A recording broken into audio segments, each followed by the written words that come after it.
Join me in welcoming Diana True, the CEO and founder of not one, but 3 of her very own businesses, SawItOnScreen.com, SIOS Media, and Moda Pop-Up most recently. Today we're going to talk about all things passion, failure, productivity, and everything in between. So get your pencils, your pens, your iPads, whatever ready so that you can write all of this down. Trust me, you are not going to want to miss this. Let's go. Hi Diana, how are you?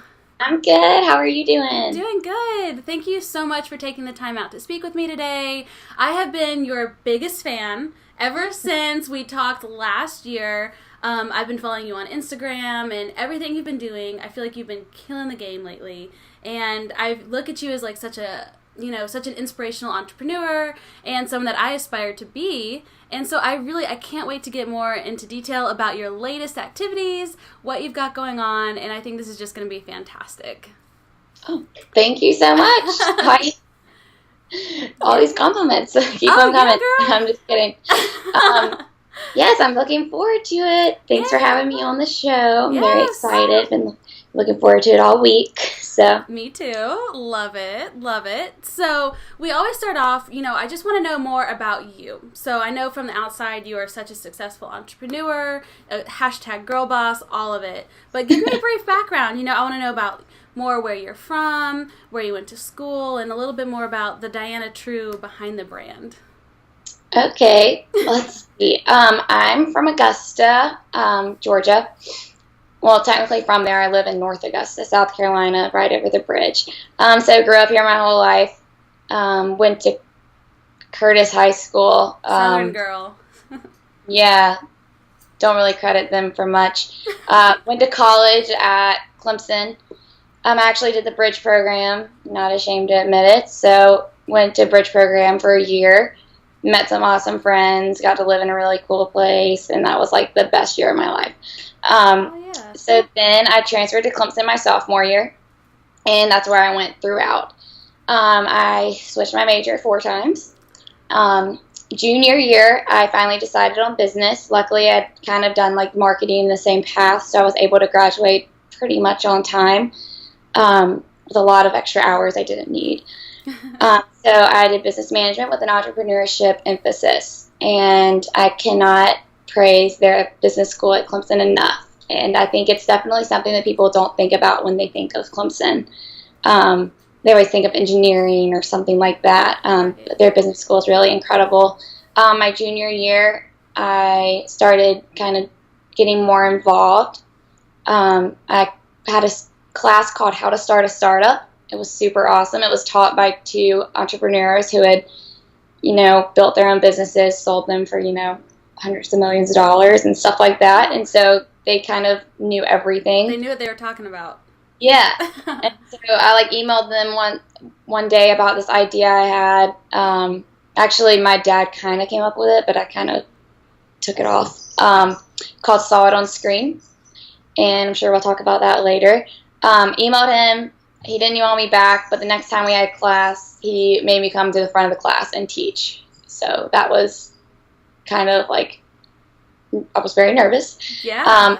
But it was good experience to have to talk in front of all of my classmates about this idea. And then I was like, they're going to think it's stupid the whole time, but I kept talking. My boyfriend was in the class, so sorry, my dogs are barking. So that was all. Actually, I was probably more nervous that he was in there than. Can you hear them? It's okay. We love dogs here. Totally. Sorry. Yeah, no worries. I can't even believe this. Right after we started recording. Okay, so that happened, and then later that semester there was a pitch competition at Clemson called the Pitch Smackdown, and so I pitched that idea at the Pitch Smackdown. I actually found a business partner through that class for Saw It On Screen. We're no longer working together, but I 100% credit her for my now work ethic and a lot of my outlook on everything business. Wow. She's awesome. She drilled me on public speaking and everything, and I really think she's the reason we won. She helped me pitch it. So we ended up winning. There was a couple winners. So all the winners got to go to Silicon Valley for a business trip. That's insane. That was like right before Christmas break of 2014, I believe. And that's kind of where I think I started. I didn't know what I was going to do after college, but I knew I wanted to work for myself and build my own business from the ground up. And we got to tour all these awesome companies, from startups all the way to companies that were like in skyscrapers in San Francisco. So it was really a good experience. And then we had to take like the red eye back home. They totally made it like a business trip. It was great. And all of those professors and everything were awesome. They asked me to be on the entrepreneurship board for students at Clemson. That's and insane. So through that, I was able to meet a lot of people, and it was just cool to kind of find that group and meet with them every month and have dinner, and everyone's similar. And you can like ask the same questions, and I think it's important to find those friends and groups that are like-minded individuals, because it's really hard to find people like you. So I miss it a lot. I haven't quite found that yet in Augusta.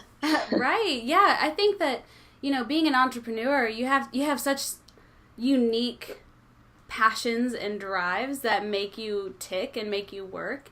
Right. And I'm right there with you. I haven't found that group up here in Michigan myself. Yeah. But I'm part of a lot of Facebook groups, and I've met some awesome girls through that. Like the girl that does my email marketing, I met in that group. I met some ambassadors that are ambassadors for me in that group. So that's awesome. Facebook groups are good. Virtual friends, my boyfriend calls them. So. Yes. Got a lot of those. Right. That's your tribe. Wow. That's so. What was Silicon Valley like? Was that? Was it everything you dreamed it would be? Yes and no. I've never been to like San Francisco before. First off, I didn't even know Silicon Valley and San Francisco were like kind of the same thing. So I just did it. Yeah. I'm from the South. So that was cool. We stayed in Fisherman's Wharf, which is like in San Francisco near the water, and it's a really cool area. And then we spent most of our time, I guess, in Silicon Valley. It's just a bunch of buildings. All the skyscrapers, I think, are downtown San Francisco, which a couple of those we went to visit as well. But yeah, and then like Palo Alto is like kind of in that mix, and that's we were hosted by an investor, and actually I think he was one of the initial investors in Netflix, and so it was cool. He's on the board at Clemson, and he kind of took us to all of the companies that he invested in, and his offices were in Palo Alto, and it was just awesome. Wow. Just a cool guy. Yeah, it sounds like it. Super like down to earth and like. Really cool. I imagine a guy with a hoodie and like the typical like Silicon Valley wardrobe. Yeah. He was older, like 60. He actually used to be a cop. I don't even know that he went to school. But he's very intelligent. Wow. And I guess he told us this whole story, and I can't remember all of it, but ended up investing. We did meet a guy that you picture in a hoodie. I had met through an internship I did, which was totally virtual, a social media internship for an entertainment company in college. And he used to work there. Then he went to work for Google. Then he went to start his own business. So I was like, let me reach out to him. So my boss gave me his email, and I reached out to him, and he's like, I'm always busy, but like I'll be walking from like here to here. If you want to like meet me and walk with me and like meet. So like I had my first walking meeting. That was very interesting. I feel like we were walking, you have all these questions for him, and I'm like asking all these questions, and he would like sometimes we would stop and talk about it, but like he was literally walking from like point A to point B, downtown San Francisco, like we're just walking meeting. It was really cool. All the time he had, and so you kind of like were able to fit in. So that's like a thing there, I guess. Walking meetings. I guess so. I was gonna take it though, because very guy. That's amazing. Oh my gosh, so many cool connections. I've never been out west that far. I think Colorado is the farthest I've ever been, but that's a dream of mine. I think it's so cool that you've done that. Seriously. It was so fun. And I don't know that I would, it was, Clemson totally like funded it and everything, so it was awesome. Yeah. Oh my gosh, totally. I would die to have an opportunity like that for sure. So it sounds like entrepreneurship was not your first love. You said you changed your degree 4 times, right? I didn't know what I wanted to do. So how did you find your way into entrepreneurship? What were your previous degrees, and how did you end up there? I went in with like pre-business, and then I wanted to do marketing, which I kind of do now.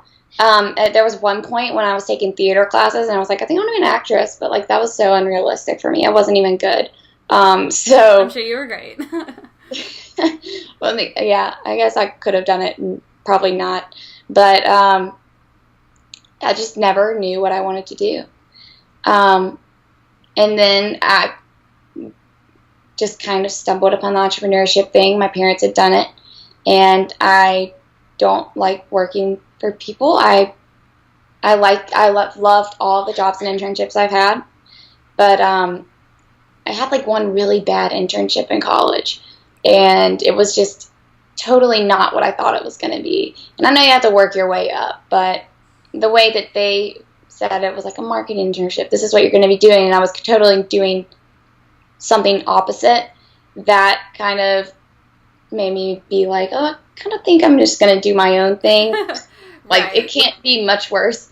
So that's like when I initially switched my major to business, and entrepreneurship was my emphasis. Started taking the classes, and honestly, the classes, like how to start a startup, I loved. Yeah. And he always had these speakers come in, and I just kind of was so inspired and motivated by all of these people. Right. So that's kind of where it happened, I guess. Yeah. No, I think that's fantastic, because it's important, I think, that people see that someone as successful as you didn't have this straight path to success, right? Like, no, and I still don't. Right. But it's so hard to figure that out, you know. And the other day, I was like speaking to one of my friends, and I think she's about 28 and 29, and she was like, "Oh, I just realized what I wanted to do." And she graduated from UGA with 2 degrees, and she's super successful and brilliant. And she just now realized where her passion lies, you know? And it's just, yeah, it's so hard to figure that out, especially at the age that they expect us to. Right. And I think I was fortunate to figure it out around 21, 22, because a lot of people don't. But it's been a lot of fun. Yeah, yeah. But definitely I didn't have the work ethic my junior and senior year really to pursue it. And I think that kind of came with like my work ethic definitely came from regret. Like I regret a lot of like wasting a lot of time in high school and college, you know, just focusing on people that I should not have ever been focusing on, and been just spending time with like the wrong groups and stuff like that. And the worst feeling for me is regret, and being like, wow, that was stupid. I could have been doing this and making myself better, but I was being walked all over instead. Mm-hmm. So that definitely helped whenever I became really self-aware and was like, wow, that was bullshit. I'm not doing that anymore. Right. So regret, I'm terrified of it. So now I'm like, it makes me work really hard, so that I'm not like 100 years old one day and like have this really unfulfilled life. I want to have a really great life. I want to be able to help other people, and that's something that's been so rewarding for me personally and makes me feel good inside, is being able to help other people through my small successes. So yeah, no, that's fantastic. We're gonna get to that. We're gonna get to how important it is for you to help other people. When you were talking to me about La Moda, and talking about how that really helps contribute to others, I knew that was a story I wanted to talk about. So I'm really excited about that. For sure. Yes. And on that note of regret, one of my favorite books that I've ever read is called Tools of Titans by Tim Ferriss. And he is so brilliant. It's like a book, oh gosh, I wish I had it close to me. It's like 500 pages long. And it's all about like quick, do you have it? No, but I'm going to write it down. Oh, it's so good. And it's actually one of the reasons why I started my own business, because I was like super inspired and I knew it's what I wanted to do. But there's hundreds, I think, of small little pithy interviews in there that talk about entrepreneurs and how they amass their wealth or what they view success to be. And a lot of them talk about this idea of regret and how that's one of their biggest motivators. And I forget which one mentioned it, but there's this super successful entrepreneur in Silicon Valley, I think, and he has a death clock in his office that, yeah, he like takes it to a whole nother level. And it's I heard that people like picturing themselves at other people's funerals, yeah. and like that's another thing. I mean, I'm trying to be more positive, but like I am negative in that way. Sometimes I'm like, well, like what if like something happens to one of my parents tomorrow? Like I want them to be like proud of me and know that I'm going to be okay doing this and everything. So right, I'm the it's same way. Kind of morbid mindset. But it's realistic at the same time, you know. And you never know what tomorrow holds. Very motivating. Right. I think this guy has his death clock set to like age 75, and so he's literally watching it tick down by the seconds based on like average health and stuff like that for a man his age. That's so far. Yeah, right. I think I would be upset. I know, but apparently it works for him. He's like a bazillionaire. I don't know. I just every morning I wake up and I'm like, okay, like when I go to bed tonight, what do I want to be proud of, you know? Right. And some days I go to bed and I'm like, wow, what did you do today, Hannah? You know, like turn it into a positive. But other days that really works for me. So I'm totally right there with you. So you kind of fell into entrepreneurship. But what were your goals after graduating college? I know that you are definitely super goal-oriented and motivated, and I would love to know how you overcame that moment of panic that a lot of us feel when we're like, oh, shit, like this is the real world now. Right. So my idea that I had in college and pitched into the competition and all was no profit. So I was like, I got to make some money. I don't want to get a job. All my friends are applying for jobs, and I didn't apply for a single job. So I was like, what am I going to do? So I did a social media internship in college and ended up being able to grow this company's account to like 12,000 followers. So I was like, maybe I can do that. Yeah. So I actually talked to the agent that worked for the company that I rented from in college, like my senior year. And I was like, do y'all need like somebody to do your social media and all this stuff? And I kind of was just like making it up as I went. I've always done my mom's social media for her restaurants, just to like help her out. So I did it for Saw It on Screen. So I had some stuff that I can make a portfolio with. Right. And then they surprisingly were like, actually, yeah, we're looking for that. And so I was like, oh, okay, well, when can you meet? And I'm always like making promises to people to make myself do work. So I'm like, oh, can you meet this day or this day? And they're like, this day. And I'm like, all right, well, this is what I have to do. I've got to make an email address, make a portfolio, a whole business, all this stuff. And I'm like Googling and YouTube. Thank God for Google. I really don't think I would be where I am today without Google. Right. That's another thing I always say is like, if you can Google it, don't ask me. Yes. The answer is out there somewhere. Yes. So I get very annoyed when people ask dumb questions or stuff that they can just Google. Yeah. That's the problem, actually. I probably shouldn't be that way. But, yeah, Google helped me, like, kind of learn a lot more about marketing, blogs, podcasts, stuff like that. I found this template for a proposal, social media proposal, and it was a website. I can't even remember, but they were like, you can use this template for free, blah, blah. And I was like, okay, I'm going to use that. Right. I used this template, which I don't use anymore. I have my own. But that helped me a lot, and it kind of helped me with the services I would buy for social media, like Hootsuite I use to plan and schedule content. And they also have a great blog teaching you like how to market, when to market, creating calendars and stuff. So I went to the meeting, and they ended up signing the contract for like, I had like 3 packages, and they chose the most expensive one, and I was like, oh my gosh. Nice. So it was like a per month thing, and I did that, started in February. She had worked for a couple different companies, so every time she kind of took me with her. So I ended up working for them starting in February.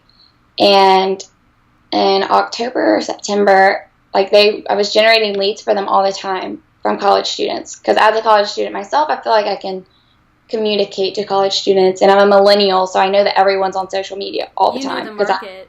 Yeah. And that's where people's attention are. So it would be stupid not for people to have their companies on there if that's their target. Right. So I ended up generating leads like all the time. I've generated leads over Snapchat, even Instagram, Facebook, Twitter, everything. And then they signed a lot more accounts later in the year. And so I had other clients. I have another client. It's actually a trucking company. Super random. But and then I had another client, but I don't anymore. I'm definitely starting to focus and kind of niche down into the college rental property space. Mm-hmm. And so I've been kind of just email blasting all these companies, like, let me do your social media, stuff like that. So that's one of my big goals for 2018 is to get a few more clients in that. And also having one industry to focus on, I think will allow me to do better work for those clients. Right. Well, you've already shown success in that too.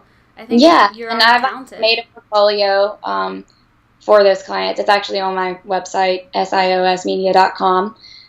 You can download it and look at it. It's just like all the leads I've generated. I put some screenshots in there and everything, took the names out. But super cool. Yeah, so that's what I've been using to pitch. I'll put that link in the show notes too. So, okay. Yeah. Sounds good. It's not a very glamorous website, but no, I'm sure it's great. That's so exciting. So, what were your goals? You saw everyone getting a job. Oh, yes. I think I kind of, like, rambled. So my goals, like, coming out was to, one, work for myself and be happy and not regret anything. I love to travel, so I wanted to be allow myself to work remotely for the most part.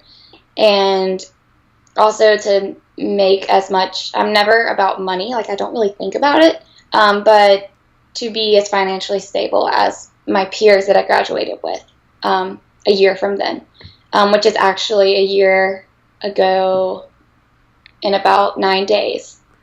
That'll be a year.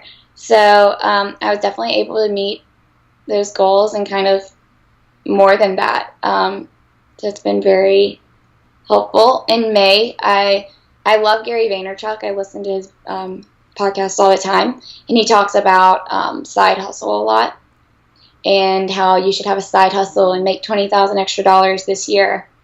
And another thing I always hear is buy low, sell high. Yeah. So in May, I love fashion always, so I decided to open an online boutique and pop-up shop, which was kind of exactly that, a side hustle, and buying low and selling high.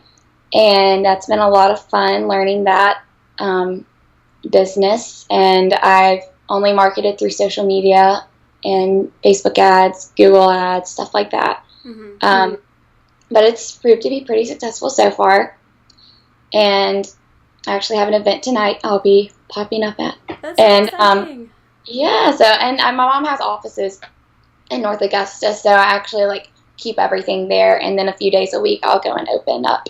But I would like for it to be online eventually. So those days when I, like, don't make any money in the store, but I'm making money online, I'm, like, actually really happy. So yeah, small successes. But yeah, girl, they're adding up. I mean, you're making money when you sleep, basically. Sometimes. Yeah. It's always nice to wake up to a couple orders, for sure. Oh, for sure, yeah. So actually, on that note, can you tell us more about La Moda? That's your online fashion store. Yes. So now that we know, so I want our viewers and our listeners to know that Diana, in 1 year, accomplished her goals within, like, a couple months, right? You had a year that you wanted to give yourself to be happy, travel, work for yourself, and be as financially independent as your peers who were getting a traditional job. And you hustled your way to doing that in a couple of months. And that's insane. Like, I think that when we were catching up a couple of weeks ago and you told me that, I was like, dang, girl, like, that is insane. And it's such an awesome success story that shows when you work hard and you kind of know where you want to go with it, you can make it happen, right? Absolutely. Yeah, working hard, but also at the same time, it's doing what you wanted to do initially. So it's right. And it's not working really hard for somebody else's success and somebody else's company. And that's definitely motivating. And Yeah, it's been a lot of Yeah, fun. girl, you made it happen. You're humble. You are so humble, but I'm singing your praises. I think it's fantastic. So I want to know more. So you've got your fashion pop-up store that's also online, La Moda. You have your social media company as well. So tell me everything. Like I want to know more. Okay, what do you want to know? Okay. So La Moda. Tell me more about La Moda. Is that your baby? Is that like your true love? Yeah, kind of. And I'm actually trying to figure out like what to do with that for 2018. So yeah, I got an email marketer recently, and she's been great. So I'm really trying to grow the online store right now. Because online primarily, right? Yes. Yeah, it is turning into that. I have the like storefront that I'm at a couple days a week.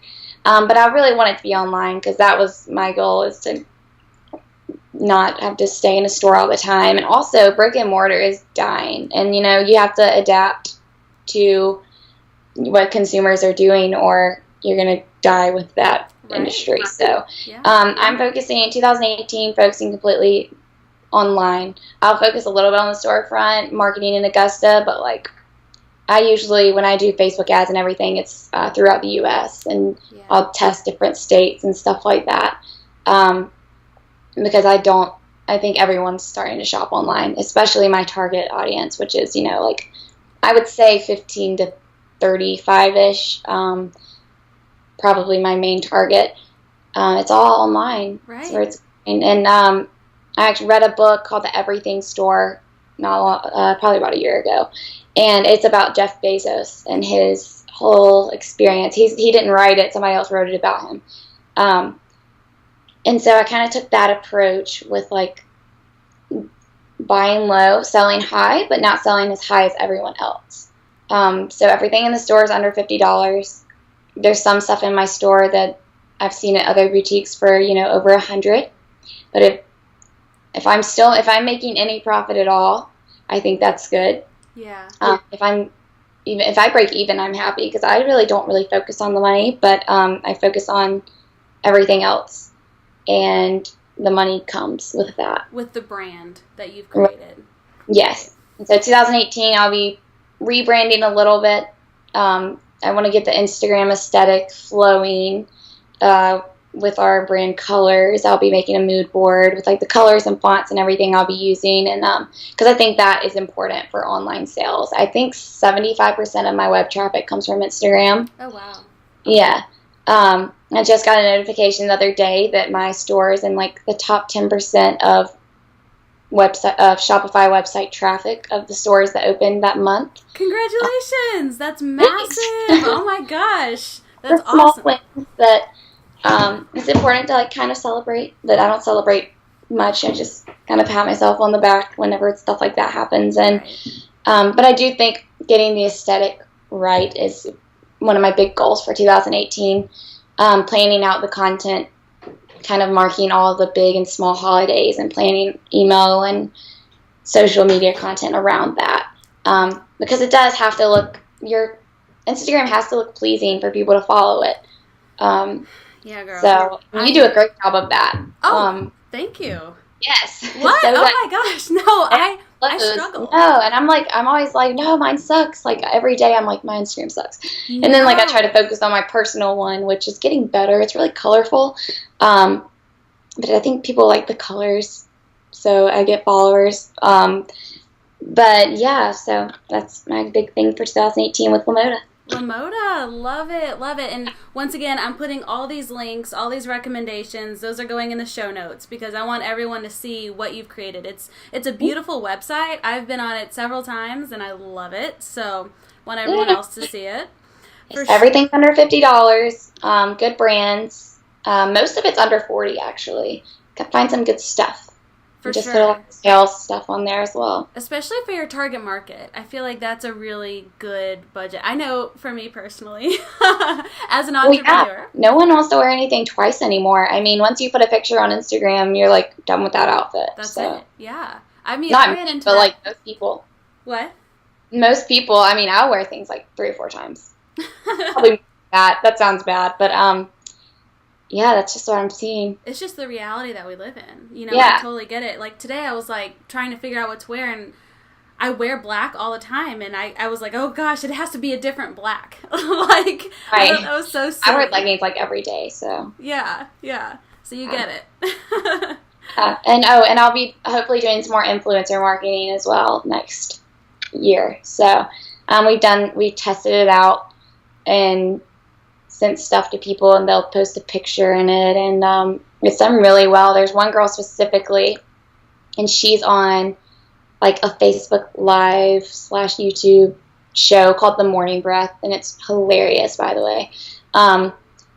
And her name is Jackie O, and we've sent her a few things. Every time she wears something, it like sells out. So that's insane. It's really, really cool to see that happen. It's like a totally new way to market. Right. So. And you get to see the results of your marketing immediately, which I think is so cool. Like, previously, like 10 years ago, you couldn't even see that. And now, with all this new technology, you see what works and what doesn't within 24 hours. I mean, that's awesome. And that people, like, more and more people are buying their followers. So you really have to be careful with who you're sending stuff to as a business. Because, I mean, people just want more followers. I don't know why they buy them. I think that businesses are starting to see right through that the more it happens. Yeah.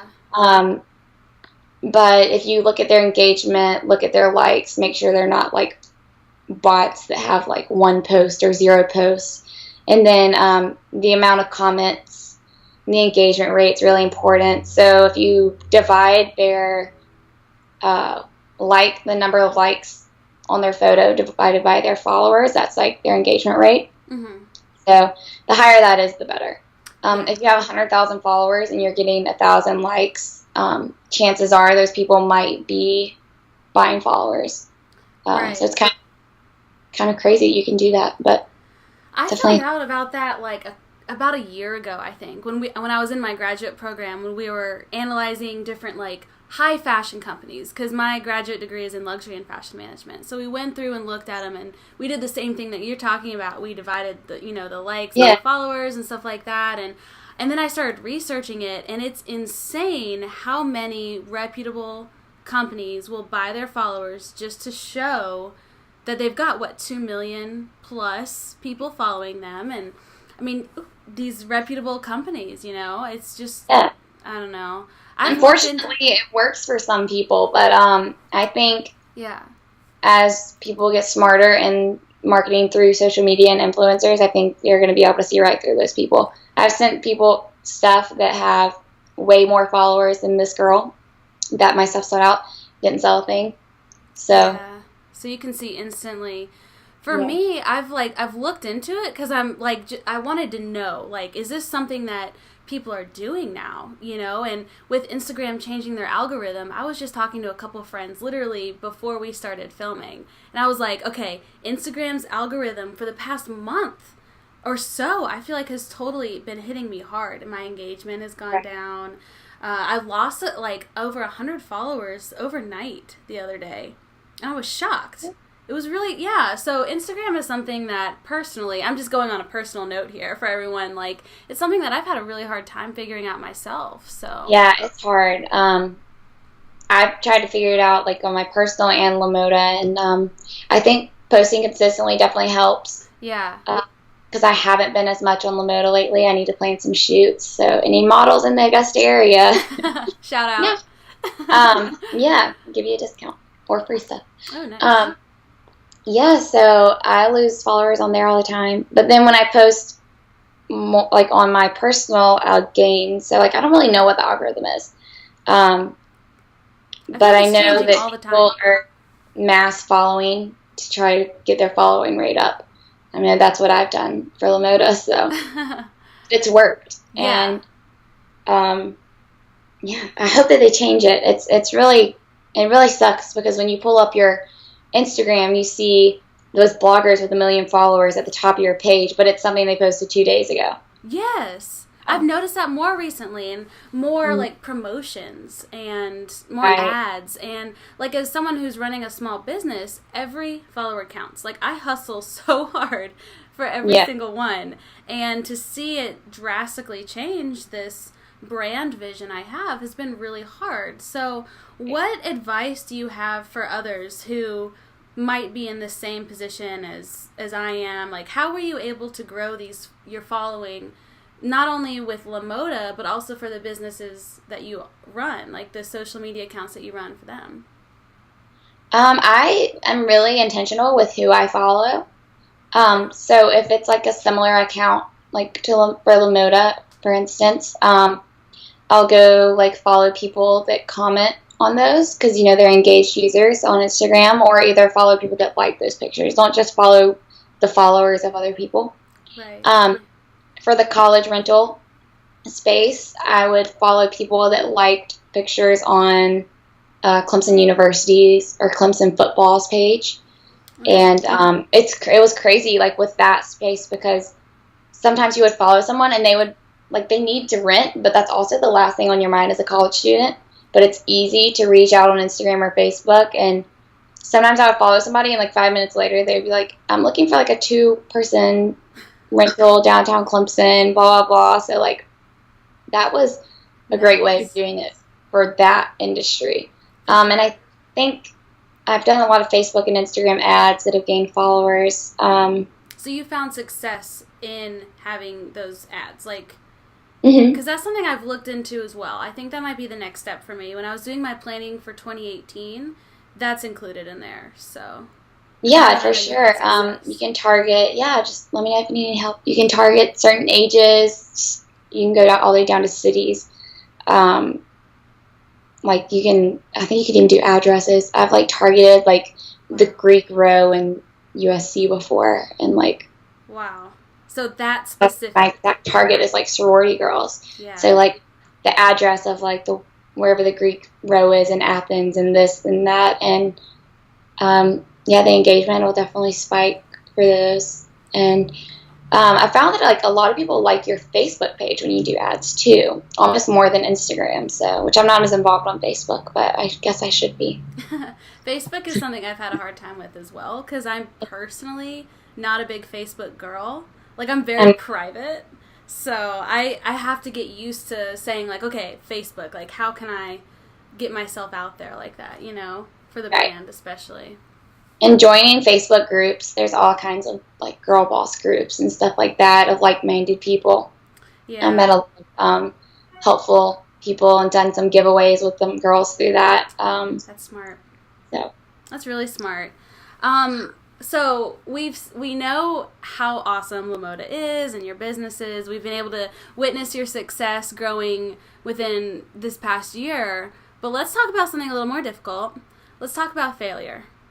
Let's talk about those not so pretty days, the behind the scenes look at your life as an entrepreneur and for La Moda as well.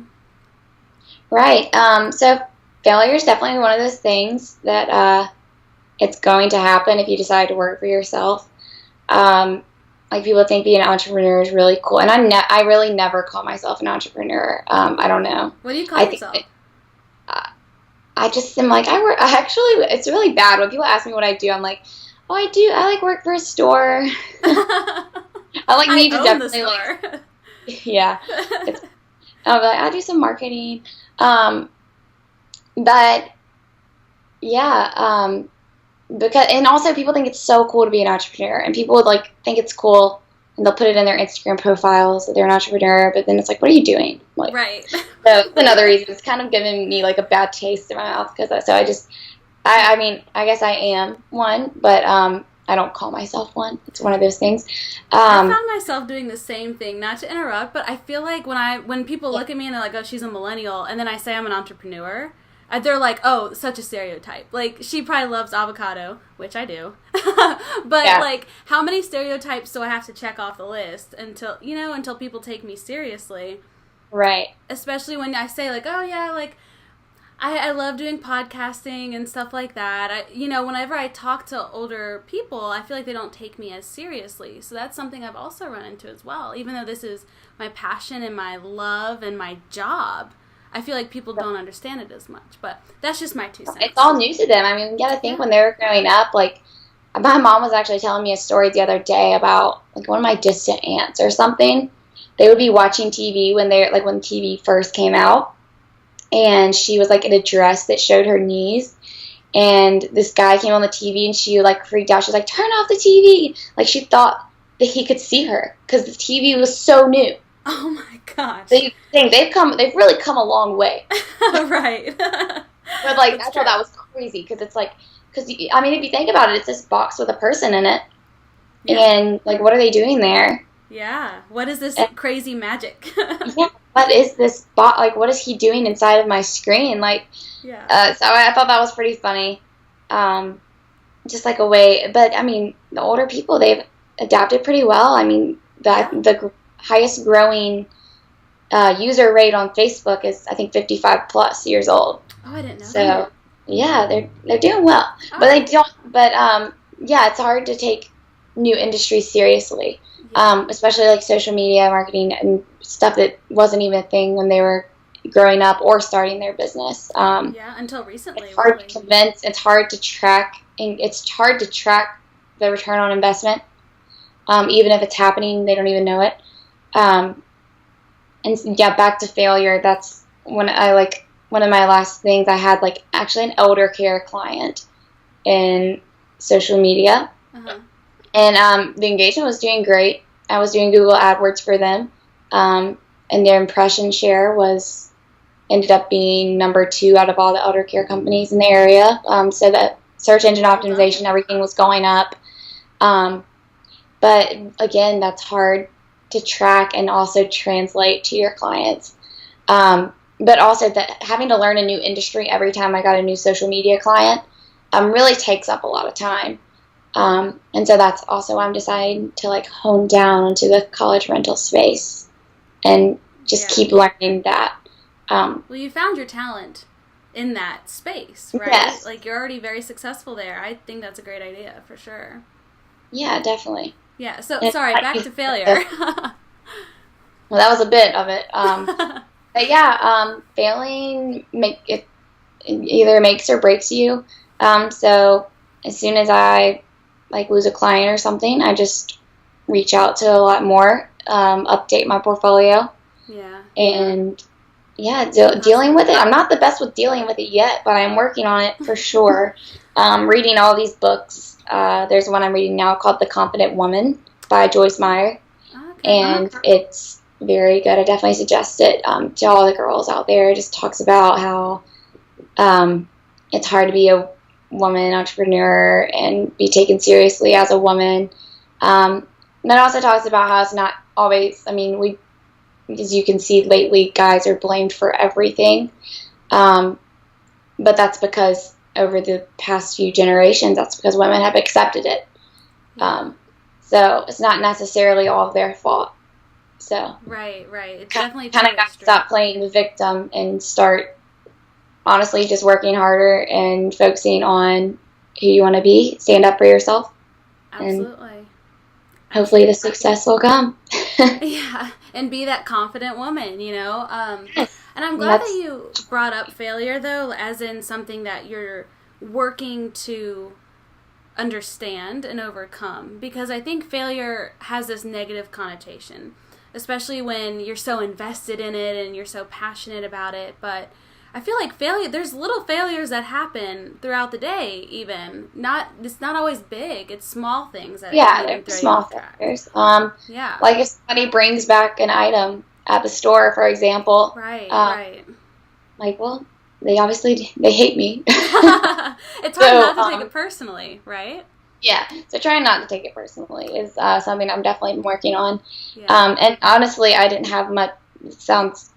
I don't know how it sounds. I didn't have much failure all year until recently, so still learning to deal with it. Right, yeah, and it's something that it makes you bitter or it makes you better. Makes you bitter or better. I like that. I think it's made me better, stronger. I can accept it much easier. Yeah. So I know for me, I'm not selling a product, but when when I post an article or an interview, and it doesn't get like the page views that the one yesterday got or something, I've had to really work hard at not taking it personally myself, because I'm like, oh my gosh, I'm so invested in this person and I want to get their story out. And so that's been something that I've struggled with as well. So taking it day by day, I've found really has helped. So I'm glad that you're in a similar spot as well. Absolutely. Yeah, for sure. It's hard. It's hard. It's definitely worth it. You got to celebrate the small wins too. You can't just look past them, which I always have. So I try to kind of think about like what I've done that is good, right, and successful whenever I do fail. And reframing what success looks like, right? So at first for me, it was maybe making sure I posted consistently. That would be a success, regardless of page views, or getting one more follower on Instagram or something like that. It's not always the big things that make you feel successful. And when you reframe your outlook like that, I feel like it's a more positive mindset that keeps you going. Right.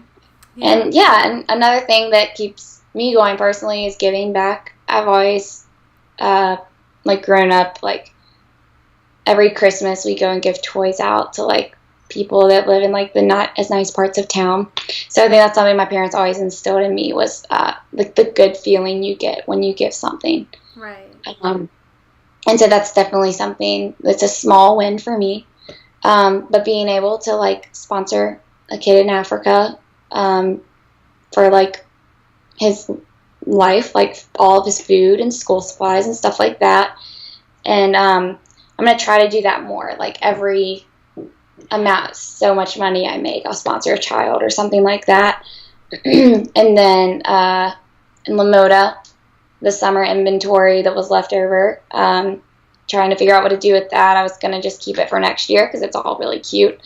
But also, like, it's still warm in Puerto Rico, and they just got completely wiped out by a hurricane. So if I can, like, if somebody is sleeping on the floor and I can put a smile on their face by them receiving a new dress, and it's kind of a no-brainer for me.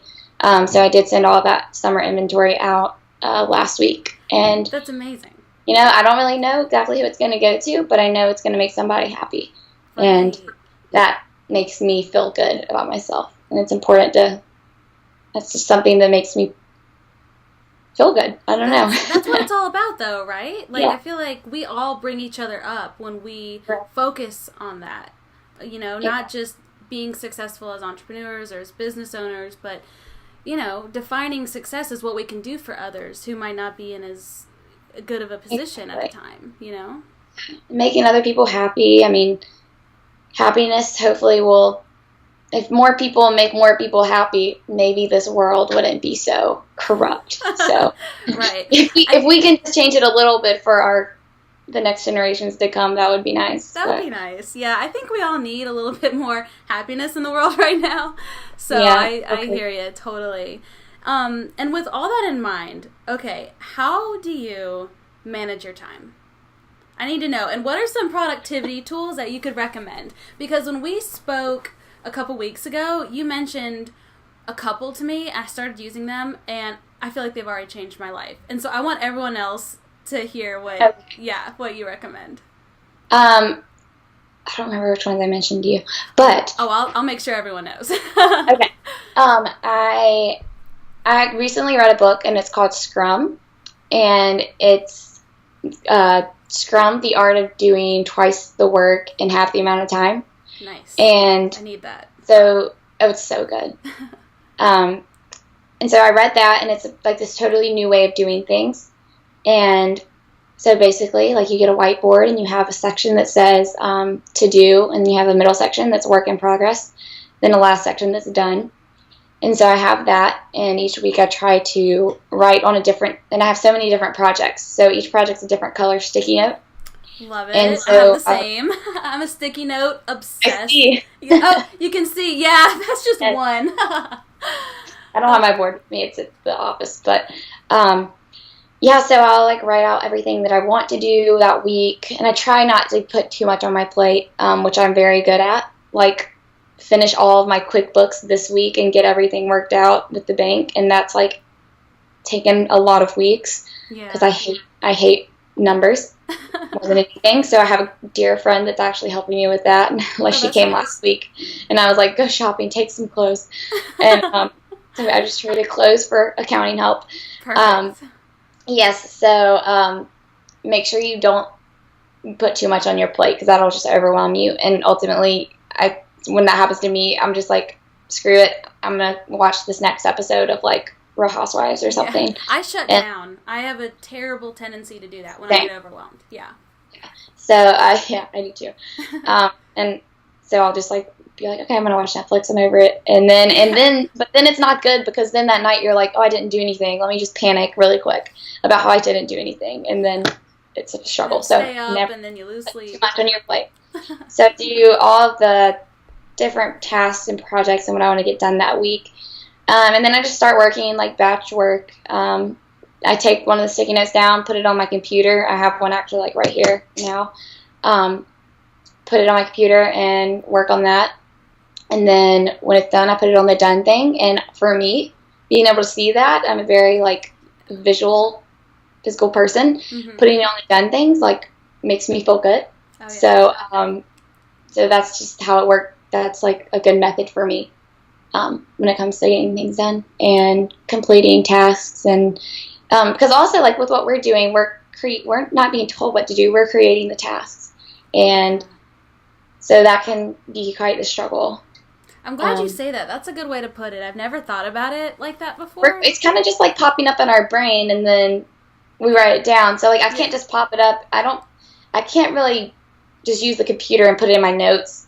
I'm like, I have to write this down so that it's a physical thing. Let me show you my calendar. Yes. I think it's very Scrum, like you were saying. So whenever I come up with a task, I have to write it down, and I have to organize it by half hour. So, and then cross it out to keep my day going. And then I have my to-do list, and then I'll move that over if I don't finish it. And there's a sticky note. Do you plan like a week at a time, or like the day, morning? I'm glad you say that. I don't know if you can see. There's a huge calendar in my wall. Yeah, I need one of those. So that helps me keep track of like big picture goals for the month. And then I have 2 small editorial calendars for like the current month and then the future month. And that helps. And then I organize it by week and then by day. And even then, I fail. You know what I mean? Right. Because I'm visual like you are too. And then I tend to get overwhelmed. I put too much on my plate. That's something I have to work on. And that's when I know if I've put too much on my plate, I can tell I'm not as positive by the end of the day. Exactly. So, yeah, I'm really glad you brought that up. So, I mean, I do the best I can. I do big picture, and I whittle it all the way down to half hour.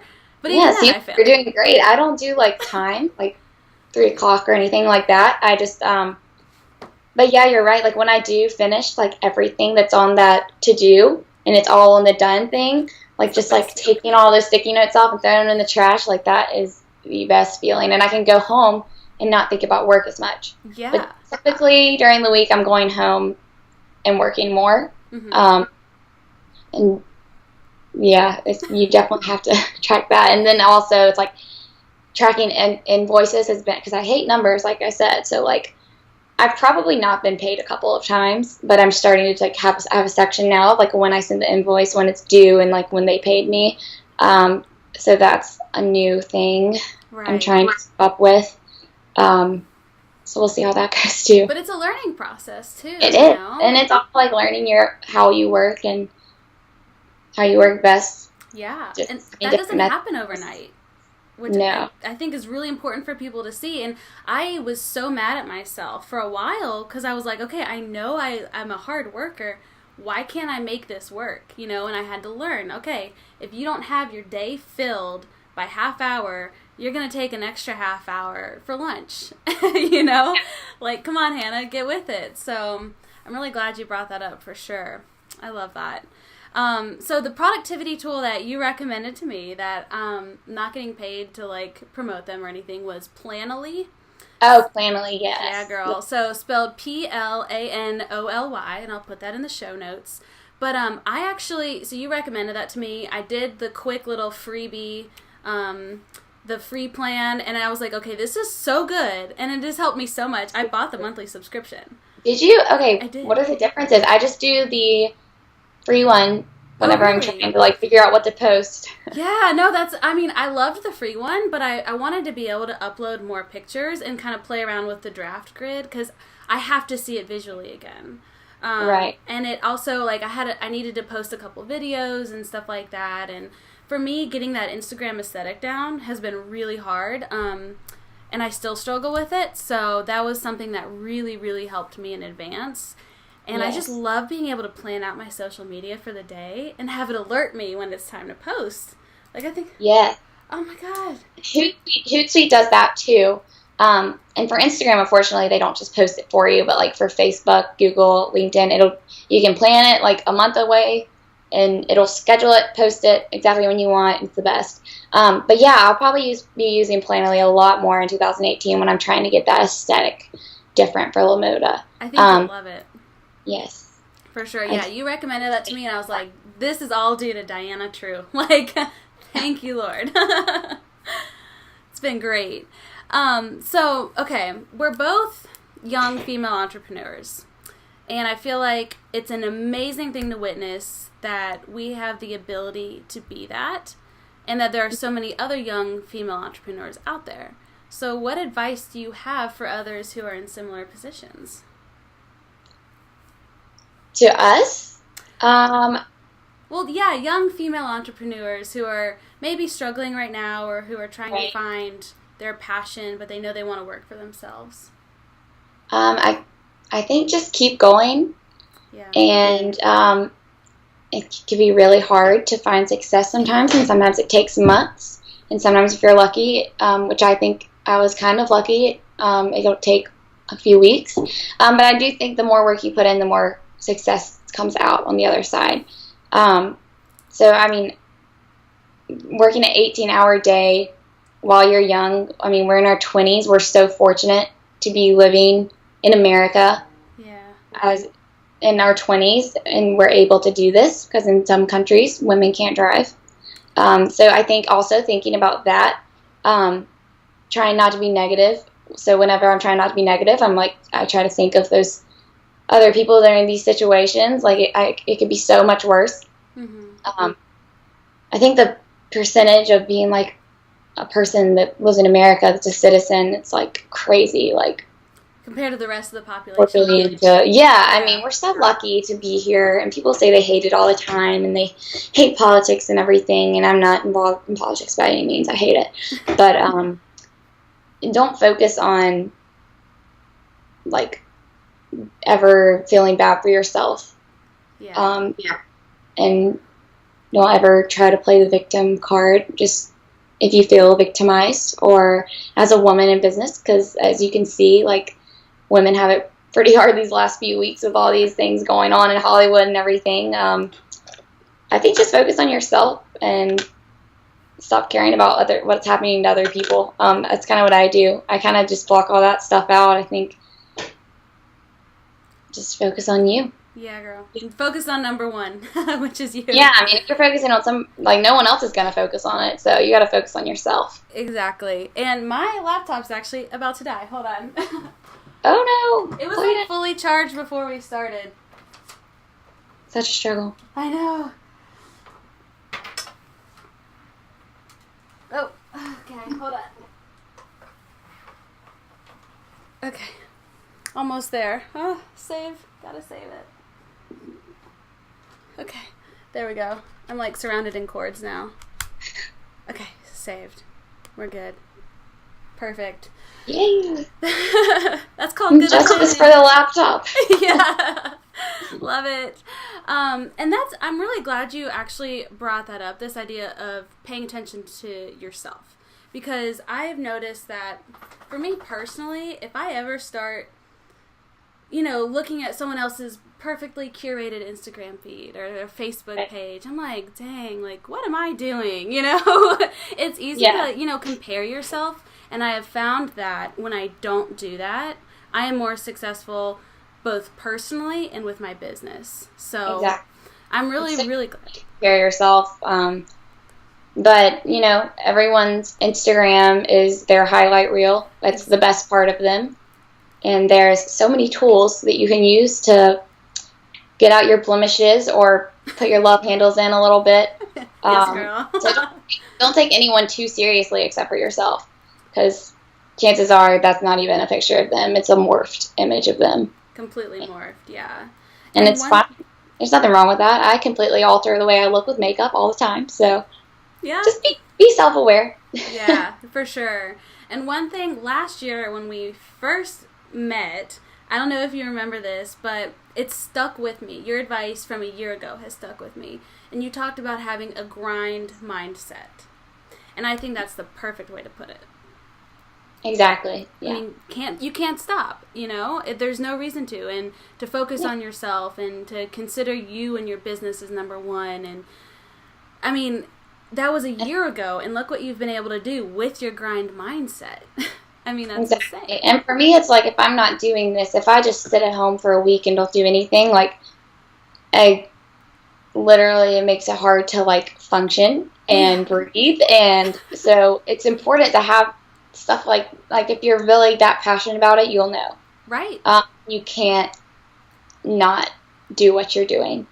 And that's another thing, people call themselves entrepreneurs all the time, and then they're, out partying 4 days a week and everything, which is fine. I party, not much, but you got to know when you can have your playtime and when you have your work time. Right, yeah. And you don't have your playtime if you don't get everything done at work. So yeah, you got to be able to work to afford that lifestyle. You can't do the playtime without having the work done, because you physically can't go out, because you can't because you just, it's something inside, you just would stress out the whole time. It's not like you'll have fun. Yeah. So your business becomes a part of you, I think. Yeah. Yeah, definitely, for sure. And that's part of that grind mindset. So, all right, we've been able to catch up with you within 1 year, and you've already expanded your entrepreneurial reign, which is just incredible to me. I'm so impressed by it. But I want to know, where do you see yourself or your businesses within the next 5 to 10 years? 5 to 10 years? I think I will probably I think Moda will be online, completely online, some pop-ups. I actually have 25 ambassadors now throughout the Southeast, helping me to promote and also helping plan pop-ups. So I think that'll be online. I don't think in 10 years, I don't think I'll be a part of the pop-up process at all. I think I'll have somebody hired on to do that, and kind of have a traveling ambassador job, which would be really cool, actually. And then for social media, I'm really going to focus on that a lot. I think I'll probably hire someone. I've outsourced a little bit of the content, but I think I'll probably I probably take on a partner relationship, to help expand that, and hopefully get some interns, and hopefully I'll have around 10 years 100 clients. Yes, love it. Love I just it. gave that goal, but we'll see. Well, I can't wait to witness all of that happen. I'm sure, knowing you, it'll happen within 3 years or something. We'll see. I could be doing something completely different. So That's right. That's right. Which is awesome to think about. So, next segment, rapid fire questions. Are you ready? yes. Okay. All right. Just 5. Okay. All right. Favorite podcast? This one. Yeah, this one. I love it. I really like Gold Digger. It's Jenna Kutcher. She's awesome. Gary Vaynerchuk's awesome. I guess there's only one answer, right? Oh, that's okay. We'll add both. Okay. That works. Creative Empire's good. So I'll add those to the show notes as well, because you've recommended those to me, and they are on my list. So I'm all about that, girl. All about that. The time every day. Perfect. Well, when I go. Right. Favorite book? Favorite book? I really like Lean In. It's Sheryl Sandberg. Classic. She works at Facebook. Mm-hmm. Really good. I love her. And then the Everything Store is amazing too. But Okay. Lean In's very encouraging. Perfect. Great for people starting out. Yeah, especially women, right? Absolutely. All right, biggest hero. Biggest hero. Probably my mom. Good choice. Good choice. She's an awesome lady. Like, she has the grind mindset to the core. Yeah. So. She's a hustler. Yeah. Love it. Favorite quote. Ooh. That's a big one, I know. Favorite quote. I have to think of it. Mantra. I know what it is. I can answer for you. If you can Google it, don't ask me. You can Google it, don't ask. No. I actually have one on my LinkedIn cover photo I really like, but I can't remember it right now. That's okay. I'll put that in the show notes, too. Go connect with me on LinkedIn. Yeah, there you go. All right, last question. Something about failure, I think. Failure. So that's a big one for you, I think. This idea of like overcoming failure and getting used to that. Yes. And I could probably find it by the time we're done with the 5 questions. All right, I'll give you a second. Who do you want to have dinner with? Can be alive or dead. Alive or dead. I feel like this should be like an entrepreneur or something. But honestly, I think it would probably be Shania Twain. Nice. Oh, I like that. There you go. Perfect. I found the quote. Yes. Don't be afraid to give up the good to go for the great.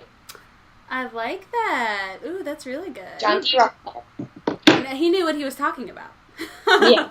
Just a little bit. He definitely went for the great. Yeah, for sure. I love it. Yeah, so I feel like I just learned a whole bunch. I feel like I just had like the best class ever, and I'm so grateful. Yeah, I mean, I rambled a lot. Sorry. No. I learned so much from you, and I'm so glad that you were able to come on this podcast and you accepted my invitation.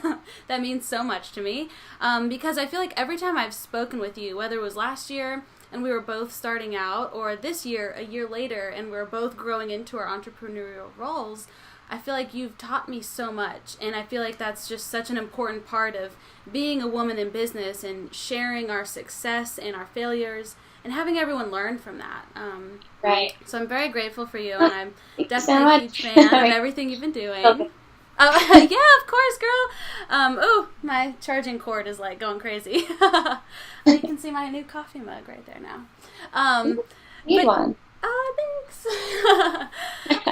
So yeah, I just want to thank you again, and if there's anything else that you feel like needs to be said about you as an entrepreneur or La Moda or your social media company, feel free to let us know. Okay, well, thanks for having me on the show, first off. I guess if you want to keep up with me, I'm pretty active on Instagram. My personal is at Diana True, my first and last name, and La Moda is at Moda Pop-Up. If anybody's interested in being an ambassador for La Moda, it's a really good way to kind of start. If you want to be like an influencer on Instagram, or if you're a blogger already, it's kind of a good way to get into that more. I have a couple in mind, actually, that I think would be good for you. Yes, we'll have them reach out. I'll send them your way. Yeah, I would love to have them. Love it. Well, thank you so much, Diana. Oh, there's my charging cord. Yeah, thank you so much. Thank you for having me. Yeah, so much so fun. I'll come back anytime. Yay. We'll just do like a yearly checkup or something. That'll be like our tradition. Awesome. Yeah. We'll go ahead. I am having so much fun doing all of these interviews and meeting these incredible women, and I hope that you're having just as much fun as I am by watching them. And thank you so much for your support, and I love the fact that together as a community, we are all making News Macaroons into the incredible media platform that I always dreamed that it could be. I love you guys so much. Thanks again for everything. Cheers!